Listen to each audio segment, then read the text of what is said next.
Content create ಮಾಡೋದೆಲ್ಲ ತುಂಬ ಕಷ್ಟ. ಬಟ್ ನನ್ನ ಮೋಟೋ ವ್ಲಾಗಿಂಗ್ ಒಂಥರ ಸೂಟ್ ಆಗುತ್ತೆ, ನನ್ನ ಗಾಡಿಗೂ ಅದಕ್ಕೂ ಸಕಾಲ ಸೂಟ್ ಆಗುತ್ತೆ. ನಾನು ಬ್ಲೇಮ್ ಮಾಡೋಕ್ಕಾಗಲ್ಲ. ರೋಡ್ ಎಷ್ಟು ಚಿಕ್ಕ ಇದೆ ಅಂತಂದರೆ ನಡ್ಕೊಂಡು ಹೋಗೋದು ತುಂಬ ಕಷ್ಟ.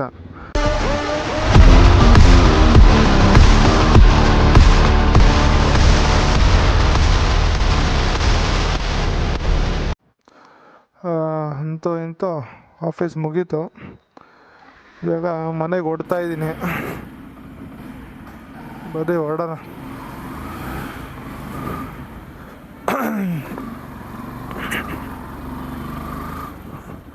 ಡೈಲಿ ವ್ಲಾಗ್ ಮಾಡೋದು ಅಂತಂದರೆ ತುಂಬ ಈಸಿ ಅಂತ ಅಂದ್ಕೊಂಡಿದ್ದೆ ನಾನು ಸ್ಟಾರ್ಟಿಂಗಲ್ಲಿ. ಎಲ್ಲರೂ ವ್ಲಾಗ್ ಮಾಡೋದು ನೋಡ್ಕೊಂಡು ನಾನು ತುಂಬ ಈಸಿ ಅಪ್ಪ, ಏನು ಮಾಡ್ಬೋದು ಯಾರು ಬೇಕಾದರೂ ಅಂತ ಅಂದ್ಕೊಂಡು ನಾನು ವ್ಲಾಗ್ ಮಾಡೋಣ ಅಂತ ಅಂದ್ಕೊಂಡಿದ್ದೆ. ಆದರೆ ಡೈಲಿ ವ್ಲಾಗ್ ಮಾಡೋದು ಕಷ್ಟ ಏನು ಅಂತ ಅಂದ್ಬಿಟ್ಟು ಇವಾಗ ಗೊತ್ತಾಗ್ತಿದೆ ನನಗೆ. ಯಾಕೆಂದರೆ ಡೈಲಿ ಏನಂತ ವ್ಲಾಗ್ ಮಾಡ್ತಾರೆ, ಲೈಕ್ ಹೋಗ್ತಾ ಇರ್ತಾರೆ ಎಲ್ಲದಕ್ಕೂ, ಅದು ಇದು ಎಲ್ಲ ವ್ಲಾಗ್ ಮಾಡ್ತಾರೆ. ನಾವು ಕಂಟೆಂಟ್ ಬೇಕಲ್ಲ, ಕಂಟೆಂಟ್ ಕ್ರಿಯೇಟ್ ಮಾಡೋದೆಲ್ಲ ತುಂಬ ಕಷ್ಟ.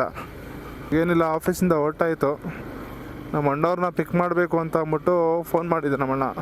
ಮೆಜೆಸ್ಟಿಕ್ ಹತ್ರ ಬಂದು ಪಿಕ್ ಮಾಡಿ ಸ್ವಲ್ಪ ಗಾಡಿನ ಊರಿಗೆ ಹಾಕಿ ಕಳಿಸ್ತಾ ಇದ್ದೀನಿ ಅಂತ ಅಂದ. ಸೊ ಅದಕ್ಕೋಸ್ಕರ ನಮ್ಮ ಅಣ್ಣನ ಪಿಕ್ ಮಾಡೋಣ ಅಂತ ಅಂದ್ಬಿಟ್ಟು ಮೆಜೆಸ್ಟಿಕ್ ಹತ್ರ ಹೋಗ್ತಾಯಿದ್ದೀನಿ ಇವಾಗ. ಬನ್ನಿ ಹೋಗ್ಬಿಟ್ಟು ನಮ್ಮ ಅಣ್ಣನ ಪಿಕ್ ಮಾಡಿಕೊಂಡು ಆಮೇಲೆ ಮನೆಗೆ ಹೋಗೋಣ. ಆದರೂ ಏನೇ ಅಂದ್ರೂ MG ರೋಡ್ ಹತ್ರ ಮಾತ್ರ ನೆಕ್ಸ್ಟ್ ಲೆವೆಲ್ ರೀ ಇದು. UB ಸಿಟಿ ವರ್ಲ್ಡಲ್ಲಿ ನಿಮಗೆ ಎಲ್ಲೂ ಸಿಗ್ದಿರೋ ಅಂಥ ಪ್ರಾಡಕ್ಟು ಇಲ್ಲ ಎಲ್ಲೂ ಸಿಗ್ದಿರೋ ಅಂಥ ಬ್ರ್ಯಾಂಡ್ ಏನಾದರೂ ಬೇಕು ಅಂತ ಅಂದರೆ UB ಸಿಟಿ ಬರ್ರಿ. UB ಸಿಟಿಲಿ ಆಲ್ಮೋಸ್ಟ್ ಎಲ್ಲ ಥರ ಬ್ರ್ಯಾಂಡು, ಎಲ್ಲ ಟಾಪ್ ಬ್ರ್ಯಾಂಡ್ಸ್ ಏನೇನಿದೆ ಆಲ್ ಓವರ್ ದ ವರ್ಲ್ಡ್, ಎಲ್ಲ ಥರ ಟಾಪ್ ಬ್ರ್ಯಾಂಡ್ಸು, ಟಾಪ್ ಏನಂತಾರೆ ಪ್ರಾಡಕ್ಟ್ಸು ಎಲ್ಲ ಬಂದ್ಬಿಟ್ಟು UB ಸಿಟಿಲಿ ಸಿಗುತ್ತೆ ಈಸಿಲಿ. ಯಾಕೆಂದರೆ ನನಗನ್ಸ್ದಂಗೆ ಇಂಡಿಯಾದಲ್ಲಿ ಕೆಲವೊಂದು ಮೇನ್ ಸ್ಟೇಟಲ್ಲಿ ಮಾತ್ರ ಮೇನ್ ಪ್ರಾಡಕ್ಟ್ಸ್ ಎಲ್ಲ ಸಿಗುತ್ತೆ, ಲೈಕ್ ದೊಡ್ಡ ಪ್ರಾಡಕ್ಟ್ಸ್ ಎಲ್ಲ. ಅದರಲ್ಲೂ UB ಸಿಟಿನೂ ಒಂದು.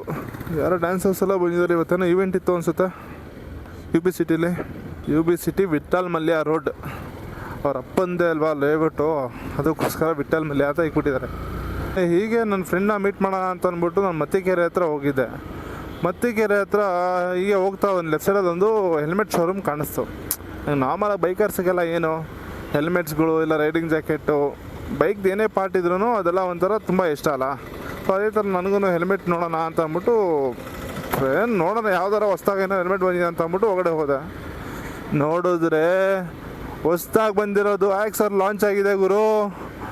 ಆಲ್ ಓವರ್ ಇಂಡಿಯಾದಲ್ಲಿ ಎಲ್ಲೂ ಇಲ್ಲ. ಲಾಂಚ್ ಆಗಿರೋದೇ 2 ಸ್ಟೋರಲ್ಲಿ, ಬೆಂಗಳೂರಲ್ಲಿ. ಅದೂ ಆ ಬೆಂಗಳೂರಲ್ಲಿರೋಂಥ 2 ಸ್ಟೋರೂ ಮತ್ತಿಕೆರೆಯಲ್ಲಿ ಒಂದಿದೆ, ಇನ್ನೊಂದು ಬೇರೆ ಬ್ರಾಂಚ್ ಇದೆ. ಅದು ಎಲ್ಲಿ ಅಂತ ಕರೆಕ್ಟಾಗಿ ಕೇಳಿಲ್ಲ, ಮರ್ತೋಗ್ಬಿಟ್ಟಿದೆ. ಅದು ಒಳ್ಳೆ 2 ಸ್ಟೋರಲ್ಲಿ ಲಾಂಚ್ ಆಗಿರೋದಂತೆ. ಅದರಲ್ಲಿ ಒಂದು ಯಶವಂತಪುರದಲ್ಲಿ ತ್ರಿವೇಣಿ ರೋಡಲ್ಲಿರೋವಂಥ ಒಂದು ಬ್ರ್ಯಾಂಚು ಅಲ್ಲೊಂದಿದೆ. ಅದು ಬಿಟ್ಟರೆ ಬೇರೆ ಕಡೆ ಇನ್ನೊಂದಿದೆ. 2 ಸ್ಟೋರಲ್ಲಿ ಆಗಿರೋದು. ಸೊ ಲಾಂಚ್ ಆಗಿದೆ. ಹೆಲ್ಮೆಟ್ ಮಾತ್ರ ನೆಕ್ಸ್ಟ್ ಲೆವೆಲ್ ಇದೆ. ಬೇಕಾದ್ರೆ ನಿಮಗೆ ಫೋಟೋ ಹಾಕ್ತೀನಿ ನೋಡಿ. ನೋಡ್ತಾ ಇದ್ರೆ ಯಾರು ಬೇಕಾದ್ರೂ ತೊಗೊಳೋಣ ಅಂತ ಅನ್ನಿಸ್ತಾ ಇದೆ. ಸಖತ್ತಾಗಿದೆ ಡಿಸೈನ್ ಮಾತ್ರ. ಹೊಸ್ದಾಗಿ ಅಪ್ಗ್ರೇಡ್ ಬಿಟ್ಟಿದ್ದಾರೆ ಆಕ್ಸರ್ ಅವರು. ಬೇಕು ಅಂತ ತುಂಬ ಆಸೆ ಆಗಿದೆ. ಗೊತ್ತಿಲ್ಲ, ಹೆಲ್ಮೆಟ್ ನೋಡಿದಾಗಿನಿಂದ ನೈಟಾಗಿ ಕನ್ಸಲ್ಲೆಲ್ಲ ಬರೀ ಹೆಲ್ಮೆಟೇ ಬರ್ತಾ ಇದೆ. ಮಾತ್ರ ಸೂಪರಾಗಿ ಕೊಡಿದ್ದಾನೆ. ನನ್ನ ಬ್ಲ್ಯಾಕ್ ಪ್ಯಾಂಥರ್ಗೆ ಆ ಹೆಲ್ಮೆಟ್ಗೆ ತುಂಬ ಸೂಟ್ ಆಗುತ್ತೆ. ಅದಕ್ಕೋಸ್ಕರನೇ ನೋಡಿದೆ. ಏನಾರ ಮಾಡಿ ತೊಗೊಬೇಕು ಅಂತ ಅಂದ್ಕೊತಿದ್ದೀನಿ. ನೋಡೋಣ ಹೇಗಾಗುತ್ತೆ. ಸ್ವಲ್ಪ ಬಜೆಟ್ ನೋಡ್ಕೊಂಡು ತೊಗೊಬೇಕು. ಯಾಕೆಂದರೆ ಇರೋ ದುಡ್ಡನ್ನೆಲ್ಲ ಬರೀ ಹೆಲ್ಮೆಟ್ ತೊಗೊಳಕ್ಕೆ ಹಾಕ್ಬಿಟ್ರೆ ನನ್ನ ಮಂತ್ಲಿ ಸರ್ವೈವ್ ಮಾಡೋದು ತುಂಬ ಕಷ್ಟ ಆಗ್ಬಿಡುತ್ತೆ. ಸೊ ಅದಕ್ಕೋಸ್ಕರ ನೋಡ್ತಾ ಇದ್ದೀನಿ. ನೋಡೋಣ. ಒಂದಂತೂ ಹೇಳ್ತೀನಿ, ಹೆಲ್ಮೆಟ್ ಅಂತೂ ತೊಗೊತೀನಿ. ನಿಮಗೆಲ್ಲ ಯಾವ ಹೆಲ್ಮೆಟ್ ಅಂತ ಅಂದ್ಬಿಟ್ಟು ತೋರಿಸ್ತೀನಿ. ಹೆಲ್ಮೆಟ್ನ ಫುಲ್ ರಿವ್ಯೂ ಮಾಡ್ತೀನಿ ಒಂದು ಸಲ ತೊಗೊಂಡಿದ್ದ ತಕ್ಷಣ. ಮಣ್ಣವರು ಎಕ್ಸ್ಪೋರ್ಟ್ ಮಾಡಬೇಕು ಅಂತ ಅಂತಿದ್ದೆ ಗಾಡಿಗೆ. ಬಂದರೆ ಇಲ್ಲಿ ಚಿಕ್ಕಪೇಟೆ ಹತ್ರ ಇಷ್ಟೊಂದು ಕಾರ್ನರ್ಸ್ ಇದೆ ಅಂತ ಅಂದ್ಬಿಟ್ಟು ನನಗೆ ಗೊತ್ತೇ ಇರಲಿಲ್ಲ. ರೋಡ್ ನೋಡಿದ್ರೆ ಹೆಂಗೆಂಗೋ ತೋರಿಸ್ತಾ ಇದೆ. ನಿಮಿಷ ಸರ್, ಇಲ್ಲಿ ಯಾರನ್ನು ಬ್ಲೇಮ್ ಮಾಡೋಕ್ಕಾಗಲ್ಲ. ರೋಡ್ ಎಷ್ಟು ಚಿಕ್ಕ ಇದೆ ಅಂತಂದರೆ ನಡ್ಕೊಂಡು ಹೋಗೋದು ತುಂಬ ಕಷ್ಟ. ನಾನು ನೋಡಿದ್ರೆ ಗಾಡೀಲಿ ಈ ರೋಡಲ್ಲಿ ಬರ್ತಾ ಇದ್ದೀನಿ. ನೋಡ್ರಿ ಎಲ್ಲ ಹೆಂಗೆ ಪಾರ್ಕ್ ಮಾಡಿದ್ದಾರೆ. ನಡ್ಕೊಂಡು ಹೋಗೋರು ನೋಡ್ಕೊಂಡು ನಡ್ಕೊಂಡು ಹೋಗ್ಬೇಕು, ಗಾಡಿ ಓಡಿಸ್ಕೊಂಡು ಹೋಗೋರು ನೋಡ್ಕೊಂಡು ಗಾಡಿ ಓಡಿಸ್ಕೊಂಡು ಹೋಗ್ಬೇಕು.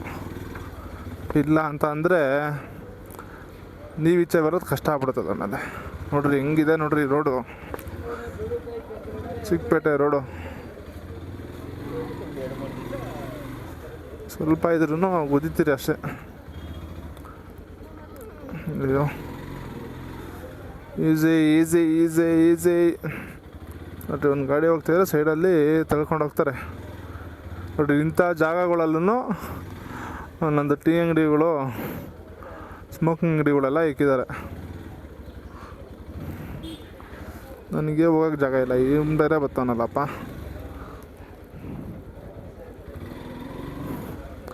ಎಲ್ಲಿ ಅಂತ ಹೋಗೋದು ನಾನು? ಹಾಂ, ಅಪ್ಪ ಸ್ವಾಮಿ.